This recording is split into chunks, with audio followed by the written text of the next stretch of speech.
Seja muito bem-vindo ao canal Louise Crovesi e estamos com novidades, novo corte de cabelo e a gente vai ter também muitas novidades nos vídeos aqui do canal. E já vamos começar com os dois pés na porta, falando de um dos temas mais importantes, que é dúvida geral de todo profissional da saúde. Como saber se meu paciente tem SIBO, SIFO ou disbiose? Então cola nesse vídeo para você descobrir como fazer isso através da anamnese e não errar na hora de tratar. Bora lá?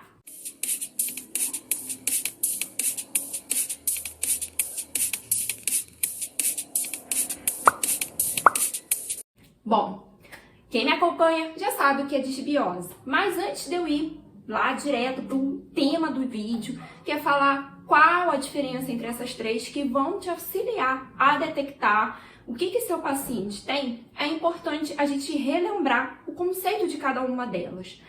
Disbiose é alteração na composição e ou na função da microbiota intestinal.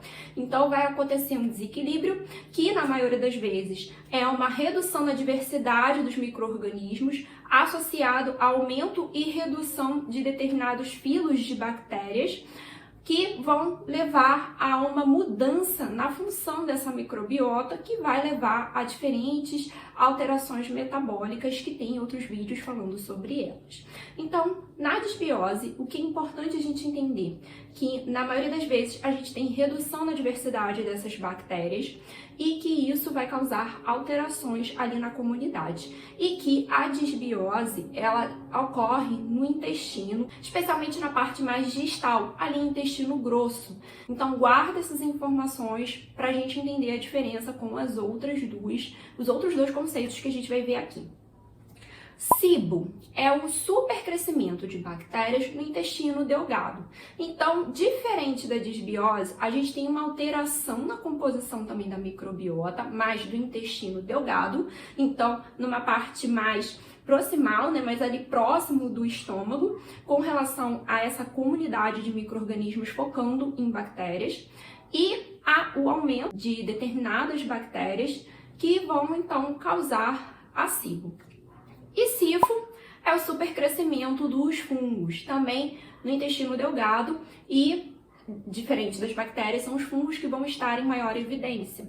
Hoje também se fala muito da síndrome fúngica, que é a alteração, então, na composição dos fungos do nosso intestino, onde tem um aumento e o predomínio de fungos, que vai causar uma série de alterações metabólicas. Bom, o que acontece? Essas três alterações não deixam de ser disbioses, com características específicas. Numa tem redução, na outra tem aumento só de bactérias, na outra só o aumento em fungos. E os sintomas dessas alterações na composição da microbiota serão muito similares. Então, pacientes com muitos gases, alteração no padrão das fezes, tanto frequência quanto consistência, entre sintomas de enjoo, sintomas também de deficiências nutricionais, são comuns nas três. Mas como eu posso, então, saber, por meio da anamnese, o que meu paciente tem? Porque o tratamento vai ser diferenciado para cada uma delas, E a gente precisa saber o que é para poder conduzir o melhor tratamento, o tratamento correto. Se a gente faz a detecção errada, o paciente tem disbiose e a gente acha que é SIBO, o tratamento não vai funcionar, porque a gente está tratando uma coisa de forma diferente, a qual não é o tratamento ideal. Então é importante a gente diferenciar o que é cada um deles. Então vamos começar pela SIBO. A SIBO, por a gente ter um aumento de bactérias, o que a gente pensa? A gente vai ter aumento de fermentação. E o que a fermentação vai causar? Aumento de gases. Então, esse paciente, ele vai ter exacerbado nos sintomas, quando a gente for perguntar, relacionados a essa maior fermentação, que vai ser a eructação, flatulências e gases, e também dor e distensão abdominal, que tem toda uma relação com a questão do aumento de gases produzidos nessa fermentação. Como a gente está ali numa parte mais próxima ao estômago, né, no intestino delgado, a eructação ela vai estar até um pouco mais presente do que as flatulências e os gases. Então esse paciente ele vai estar sempre com esse abdômen muito distendido por conta desse excesso de gases que estão sendo produzidos, e a gente vai observar com maior frequência eructação e gases. Então, esse é o primeiro elemento que a gente vai diferenciar a SIBO da SIFO e da disbiose. Falando agora da SIFO, que é o aumento desses fungos, o que vai caracterizar o aumento de fungos no intestino do nosso paciente? O desejo aumentado por comer doces, carboidratos refinados. Então, aquele paciente que relata que sempre tem a necessidade de consumir um docinho em vários momentos do dia, não só após almoço e jantar, mas de vez em quando ele sente aquela vontade, tem que comer doce, que é uma coisa assim meio que desesperadora, né, de querer comer o doce a todo custo, ou carboidratos refinados, e que é algo que é difícil dele mudar na rotina alimentar dele. Quando ele tenta tirar, ele sente muita falta, é um forte indício de que há um aumento de fungos nesse indivíduo. Os fungos utilizam muito o carboidrato como fonte energética para mantê-los ali sobrevivendo. E por isso que o nosso corpo acaba tendo um aumento dessa vontade de comer doce. Porque o que acontece? A gente vai ingerir o alimento vai passar por todo o nosso trato gastrointestinal. Quando chegar ali na região onde tem um aumento de fungos, eles vão pegar todo esse carboidrato para eles e o nosso corpo não vai conseguir pegar a quantidade ideal para que ele funcione bem. E aí, por um mecanismo fisiológico, o que vai acontecer? O nosso corpo vai sinalizar que a gente precisa comer mais carboidrato. E quanto mais carboidrato a gente come, mais vontade a gente tem, porque os fungos é que estão sendo alimentados e as nossas células estão em prejuízo frente aos fungos. Então, o desejo de comer doce aumentado tem muita relação com o aumento de fungos. E aí, a gente já consegue detectar SIBO e SIFO. E vamos para o terceiro e último item, que é a disbiose, que é um dos elementos mais comuns que a gente encontra hoje em dia em consultório, né? A disbiose é mais comum que a SIBO e a SIFO. Eu diria que em ordem a gente encontra mais disbiose, seguida de SIFO e, por último, a SIBO, mas a gente pode encontrar essas três nos atendimentos. E aí, a gente precisa saber se o paciente tem disbiose. Então, por meio de uma eliminação, quando o paciente não tem esse consumo excessivo de doce, não tá com tantas flatulências e eructação principalmente, a gente já pode considerar a disbiose.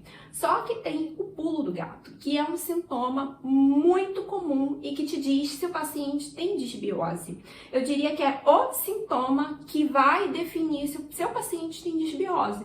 Você tá fazendo anamnese, independente de se você tá ali investigando se é SIBO, SIFO, disbiose, mas você quer saber se seu paciente tem essa alteração na composição que é a disbiose, você tem que prestar atenção nesse sintoma. Odor fétido. Se o seu paciente tem flatulência ou fezes com odor fétido, é aquele odor que todo mundo comenta para o seu paciente que é insuportável, que quando ele faz o número 2, quando ele evacua, ele empesteia a casa com aquele odor horroroso que ninguém aguenta, isso é um sinal clássico de disbiose. Então você ali já pode fechar o diagnóstico, independente de se seu paciente tem outros sintomas característicos de disbiose ou não. Se o seu paciente tem como único sintoma um odor fétido de fezes e gases, você já pode fechar o diagnóstico, por mais que ele não apresente mais nenhum sintoma. Então, por meio da anamnese focada na saúde intestinal, você consegue definir se o seu paciente tem disbiose, SIBO ou SIFO. E a partir do momento que você sabe o que seu paciente tem, você vai poder conduzir o tratamento para reverter a situação dele e fazer com que ele pare de ter esses sintomas que está incomodando o dia a dia, a rotina dele. Bom, Nutri, eu espero que você tenha gostado desse vídeo, que ele tenha sido muito esclarecedor. E aí eu vou te pedir o seguinte, repetir. Duas coisinhas. A primeira é que se você achou que esse vídeo realmente te ajudou, que agregou algo na sua prática clínica, compartilhe esse vídeo com outras amigas nutricionistas para que elas também possam ter essa ajuda. E a segunda coisa que eu gostaria de te pedir é, se você tiver qualquer dúvida ou sugestão de um vídeo que você gostaria que eu falasse e abordasse aqui no canal, coloca aqui nos comentários para mim. Eu vou adorar ler e saber e responder suas dúvidas. Isso me ajuda a produzir conteúdos que vão ajudar você a melhorar e ter um atendimento de excelência. E você também me ajuda a produzir o melhor conteúdo para você. Um grande beijo, até o próximo vídeo. Tchau!